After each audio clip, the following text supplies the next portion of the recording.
Welcome, Dr. James Beckett, Sports Card Insights. Today's episode is a multi-sport box battle from Panini. I got 3 boxes from Panini, and I just thought rather than doing them one at a time or showing them in a video, I'm just going to open them up, not super quick, but I'm going to enjoy the opening experience. They're very different. And then I'm going to tell you why I like one or the other and try to appeal to the fact that I like all the sports, but not equally well. Just like all cards have value, but some are more than others.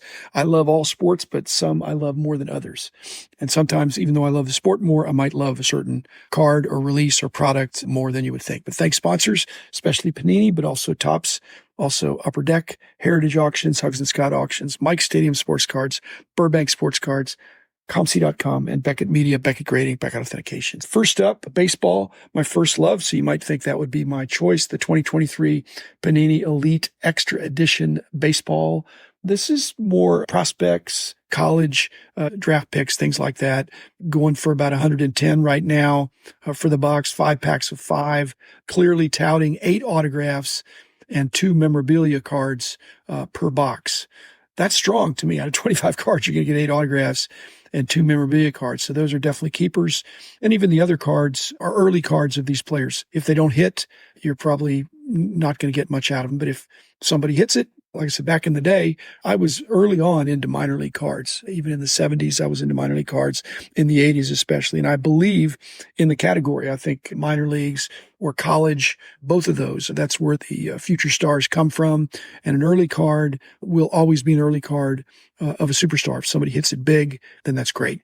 This box was released just a little while ago, late March, so it's too early. Back in the day, we were doing the price guides, the monthly magazines. Something came out on the 27th of the month. It was not going to be in the next month's price guide. We weren't doing prophetic pricing. We were trying to do results-based pricing for what cards were actually selling for as much as possible, taking account of empirical data, talking to the card shops, getting surveys from collectors, and hitting all the major shows. So that seems like ancient history now, but suffice it to say that if something's been out a week, I'm not going to be giving you pricing advice. You're on your own, and yet there are historical comparisons that we used to look at to see if there were clues into how things were going to unfold, and you should do the same thing. Okay, I actually only got 7 autographs, and I got 2 memorabilia cards, and then the 10th card was a 250-point card.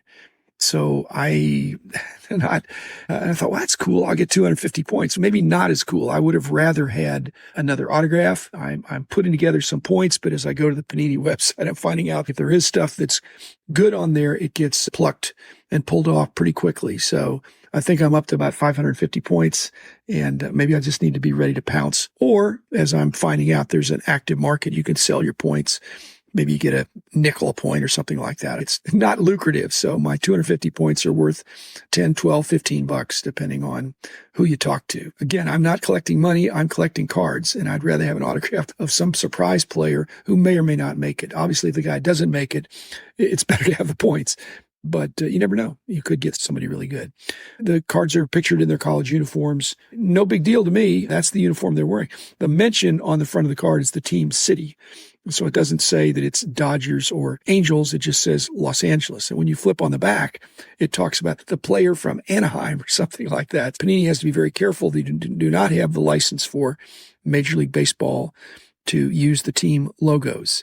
It brings to mind a conversation I was just having with Brian Gray about the benefits of AI to card manufacturers and being able to allow artificial intelligence, AI, ChatGPT, the like, to write up the backs and just take from information that's out there about the player. The other thing is, as with my some little bit of experience with AI, you can actually revise it, tell them to don't put in team nicknames, just talk about the team city. So that's here to stay. I think it's a labor saving, and you can get good blurbs. I think back when I was a little kid, the backs had cartoons and little interesting tidbits. Now it's more straightforward. So I like the Panini Elite Extra Baseball, but I would not get another box. And it's not because of the 250-point card. It's just, that's enough. I can see that's good. The 2023 Panini Obsidian Football, I see a lot of those in the dollar boxes, a little bit pricier, 1 pack of 7, 4 autographs or memorabilia touted on the box, just released a week ago, going for $550. for one box of 7 cards, so a little bit pricier. When you divide up and you think, like 7 divided into 550 is almost $80 a card. There's no card in there that's $80. You might get one that's worth a lot more, but most of them are going to be worth a lot less. They tout the Deep Sea Mojo parallels, which got me thinking, I wonder what that even is. Panini is known for having these cryptic or interesting or animal type parallels, but I don't know what deep sea. It evokes salt water. We'll see what it is. I didn't look into it. I got a card for my wall out of that box, so I'm very pleased. I got an Anthony Richardson Rookie Jersey autographed. I will slab that. I will put it up on my wall. I don't expedite, so it won't be on my wall for a while. I'll put it in the queue. And so my rule is, after I get this box, would I buy another box? And I'm not going to buy another box, even though I hit it on this box with the Anthony Richardson Rookie Jersey autographed. Plus, and again, yeah, it's not luck, but things happen. I actually got 8 cards. Promised 1 pack of 7. I got 8.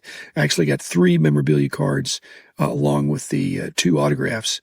And so I made out on this. Now, does that mean I should go get another box? Again, in statistical theory, when you have independent trials, just because you were over on one, that does not mean you're lucky or you're on a roll. The next box is, in fact, the next box is likely to be just because all boxes have generally a lower expected value than what you're paying. It's the ones that where you make out that in the long run, you hopefully are approaching that. But if I got a winner, I'm going to stay with my winner and I'm going to sit tight. Okay, now the third one is one where I will break that. This is worth a second box for me. That is the Panini Prizm Racing. And they say racing, but it's really NASCAR. Released about a month ago, early March, $140 for a box, 12 packs of 12, very Prizm-ish. Panini does Prizm well. It's not a low-priced flagship. It's a higher price, but a kind of a flagship that has a strong brand identity. Very similar. If you just change the subjects, the sports, Panini Prizm for football, basketball, racing, they all have a similar design. And to me, that's comforting.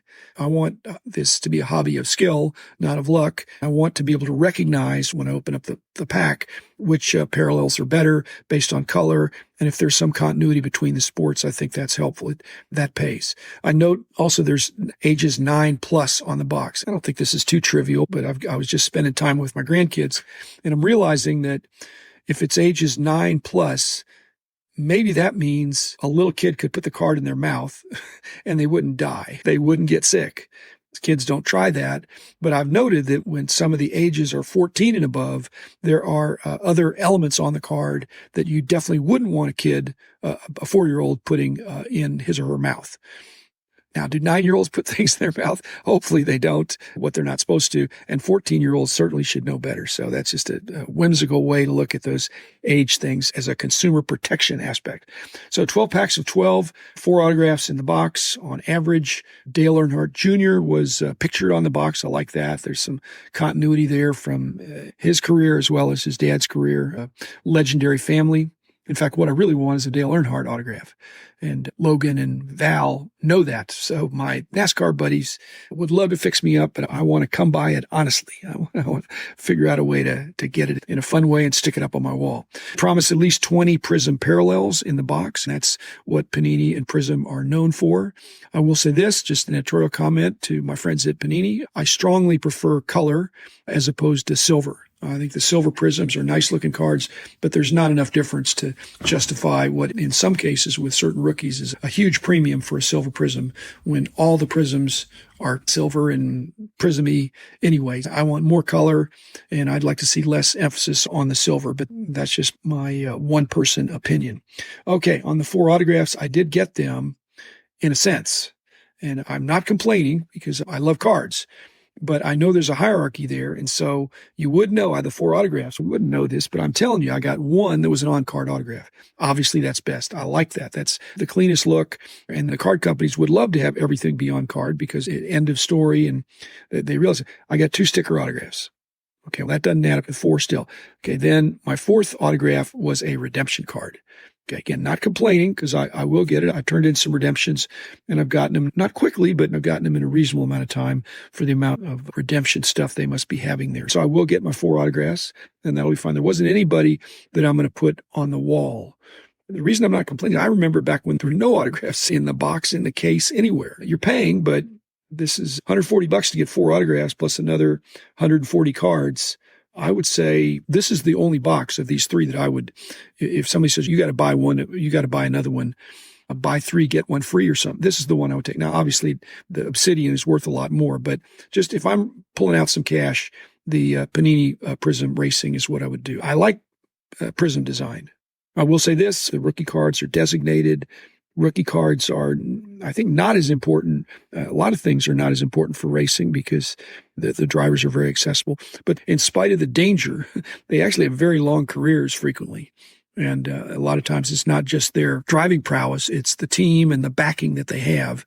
So when they work their way up, they can be on top. That's why you've seen some good long runs for Jimmy Johnson had 7 championships, and Jeff Gordon and Dale Earnhardt, the dad. So there's long history of once somebody gets on top, they can stay on top in spite of, as I said, the danger in the sport. And also in the Panini Prizm Racing, I noticed that almost all the inserts were prismed. And so I thought, well, that's interesting. I regard that as additional value. I don't know that there was a non-prism insert, but all the inserts look nice. I love when I get color. I like some serial numbering. I like some inserts that have a nice design, because normally I don't like shiny for shiny's sake, but this was very shiny and there were a lot of interesting things there. The Obsidian was more artistically designed and it made the Elite Extra baseball look. It didn't look as much of a premium brand. So I'd get another Prizm Racing. And I'd encourage you to get anything you want to get. I don't twist any arms. Frankly, the ways to support the card companies, it's not just buying boxes. It's buying the product, period. So even though I don't buy a lot of boxes, I buy a lot of Panini stuff when I'm going through the dollar boxes. I buy a lot of Upper Deck stuff when I'm going through the dollar box. I buy a lot of Top stuff when I'm going through the dollar boxes. So there has to be a place for every card to find a home. And there are less and less junk base cards because they've reduced the sets. So there's some good cards out there that are good but not great, and I'm really enjoying picking some of those out. So thanks again, Panini. Thanks, listeners, and I'll be back again in a couple of days with another episode.